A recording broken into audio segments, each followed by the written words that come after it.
Hello friends, welcome back to the new video guys and my YouTube channel. Today friend we are going to talk about guys how can we change notification ringtone in our phone. Friends, you want to change your phone notification ringtone, so how can you change? Today I will show you in this video. So before starting video friend, first of all go and subscribe the channel.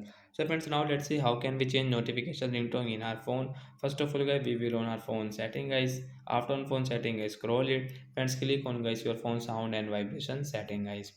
Sound and vibration guys, tap here guys, click on your notification ringtone setting, then guys click on your more ringtone setting, then guys scroll it. So when which ringtone guys to like guys, you will have to only click it, then guys your ringtone will change. So we will click on guys this fade in ringtone and guys tap and again tap, then guys come back. Friends, you can see guys your notification ringtone change into fade in. So like that guys, we can change guys our phone notification ringtone. So that's it guys, thanks for watching the video guys. I hope friends you have understood how to change notification ringtone. So bye bye friends, thanks for watching.